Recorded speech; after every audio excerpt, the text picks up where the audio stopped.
Assalamualaikum warahmatullahi wabarakatuh. Alhamdulillahilladzi arsala rasulahu bil huda wa dinil haq liyudhhirahu ala dini kulli wa kafa billahi syahida. Asyhadu an la ilaha illallah wa asyhadu anna Muhammadan abduhu wa rasuluh, amma ba'du. Sahabat Komariah Link dimanapun Anda berada di seluruh tanah air, jumpa kembali dengan saya Kokom Komariah. Hari ini kita akan kembali membahas tentang mustika budi menuju kesempurnaan hidup. Hari ini kita akan membahas tentang ikhlas. Jadi ikhlas adalah suatu perbuatan yang diperintahkan oleh Allah Subhanahu wa Ta'ala, yang dianjurkan dalam Al-Quran, terutama dalam surat Al-Hijr ayat 39 dan 40 yang berbunyi, A'udzubillahi minasyaitonirrajim, Bismillahirrahmanirrahim. Qala, berkatalah iblis, Robbi, Tuhanku, bima aghwaytani, oleh karena engkau memutuskan aku sesat, la uzayyinna, aku akan jadikan kejahatan itu terasa indah, lahum, bagi mereka, fil ardi, di bumi, wala ugwiyannahum, dan aku akan menyesatkan, azmain, semuanya, illa ibadaka, kecuali hamba-hambaku, minhum, di antara mereka, mukhlisin, yang ikhlas. Ayat di sini Al-Hijr 3940 menyatakan bahwa janji setan, karena aku dianggap sesat, karena aku kocap setelah sesat, aku juga akan mengajak mereka untuk tersesat. Aku akan menyesatkan, akan terasa indah semua yang ada di muka bumi ini, termasuk kejahatan-kejahatan pun terasa baik. Semuanya, karena kecuali orang yang ikhlas. Jadi sahabat Komariah Link dimanapun berada, di sini ikhlas itu memiliki kedudukan yang sangat penting. Ikhlas ini perlu kita miliki, karena dengan rasa ikhlas ketika kita bekerja, ketika kita melakukan aktivitas apapun, hanya Allah yang kita harapkan, hanya Allah yang selalu ada dalam hati kita. Tidak berharap karena pujian orang, tidak berharap karena imbalan, tidak berharap karena pimpinan. Kita para pendidik di rumah nih, ibu bapak guru, kita mendidik anak itu dengan model baik, metode baik, penilaian baik. Itu bukan karena ada kepala sekolah, bukan karena pengawas, bukan juga karena penilaian-penilaian lain, tetapi karena memang kita ditugaskan oleh Allah untuk mendidik putra-putri kita, untuk membina mereka dalam situasi apapun, dalam keadaan apapun. Kita tetap ikhlas, kita tetap baik, kita menjaga kondisi kita agar selalu melakukan berbagai aktivitas dan kegiatan dengan benar sesuai dengan aturan-aturan. Begitupun sahabat, apabila kita memberikan sesuatu kepada orang lain, jangan berharap kita mendapat balasan dari orang tersebut. Ketika kita mengasihkan, kita dalam hati ini kita sedang bertransaksi dengan Allah, kita sedang bermuamalah dengan Allah Subhanahu wa Ta'ala. Jadi yang membalas apapun itu Allah Subhanahu wa Ta'ala. Bahkan katanya yang akan mendapat pahala lebih besar itu ketika kita memberikan sesuatu kepada orang yang tidak pernah memberi, atau kita berbuat baik itu kepada orang yang tidak baik kepada kita. Coba, itu kan berat, tetapi itu pahalanya lebih besar, ya. Jadi apapun karena Allah, bukan karena siapapun. Buat apa pujian manusia, buat apa pujian sesama. Yang kita inginkan adalah ridho Allah, yang kita inginkan adalah kecintaan Allah, yang kita inginkan adalah kita dikenal oleh Allah Subhanahu wa Ta'ala.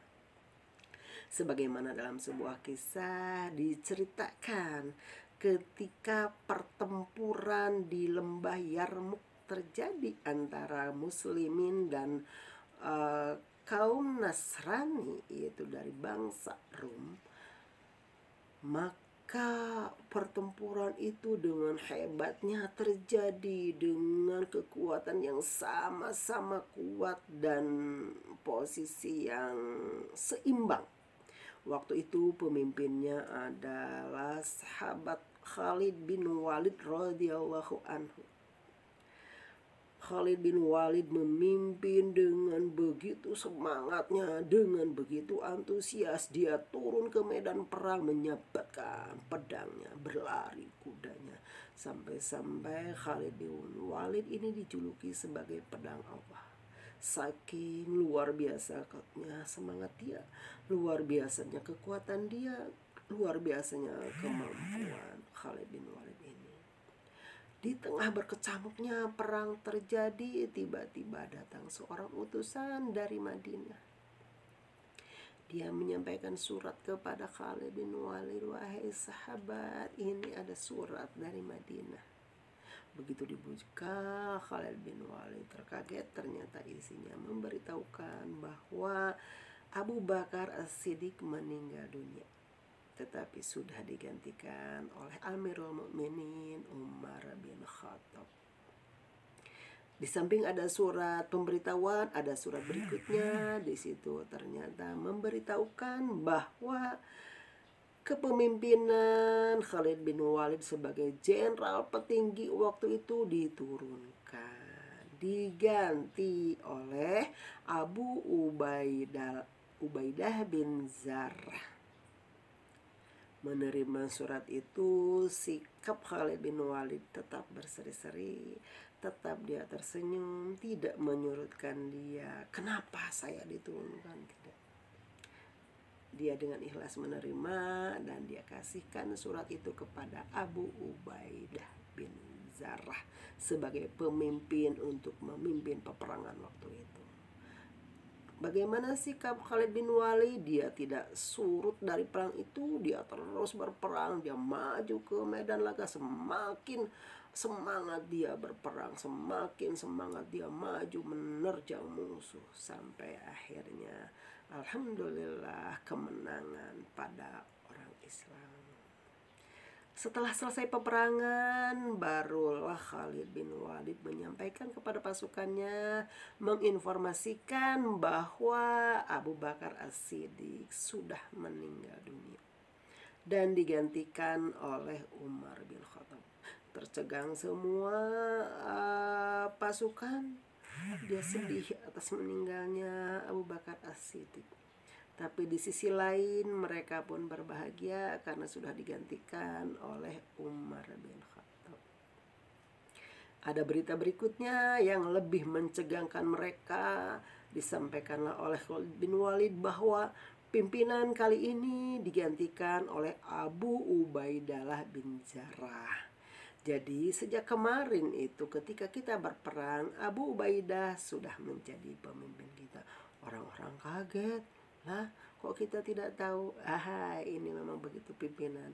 Ketika suasana berkecamuk, ketika suasana tenang, dibiarkan pasukan tenang, dibiarkan anak buah santai, dibiarkan mereka tetap bekerja, tidak sampai menggoyahkan keadaan mereka. Begitu selesai disampaikan, ada orang yang bertanya, "Wahai Khalid bin Walid, kenapa kamu diturunkan tidak terjadi perubahan pada diri kamu?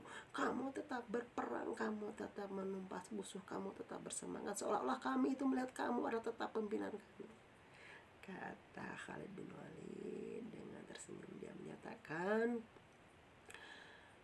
"Aku bekerja bukan karena Abu Bakar As-Siddiq, aku bekerja bukan karena Umar bin Khattab, aku bekerja karena Allah Subhanahu wa ta'ala.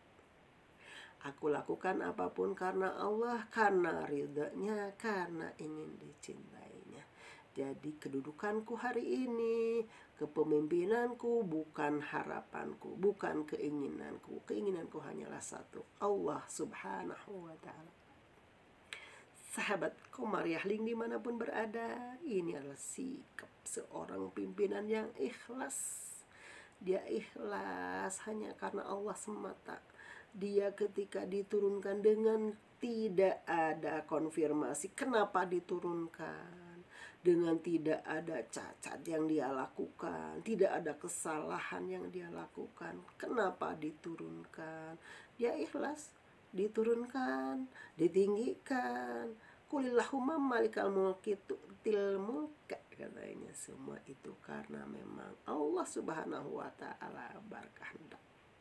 Tidak menjadikan ketika dia rendah atau terhina, tidak menjadikan tinggi dia sombong. Itulah ciri pemimpin, ciri orang yang memang hidupnya ikhlas rela karena Allah Subhanahu wa ta'ala.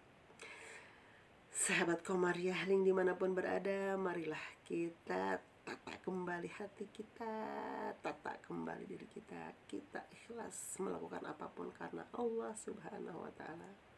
Kita ingin berjumpa dengannya, kita ingin dikenal olehnya, kita ingin dicintai oleh Allah Subhanahu wa ta'ala. Semoga kita dimampukan untuk ikhlas. Terima kasih sahabat Komariah link dimanapun berada. Semua perhatian semoga menjadi pahala bagi kita semua. Billahi taufiq wal hidayah. Wassalamualaikum warahmatullahi wabarakatuh.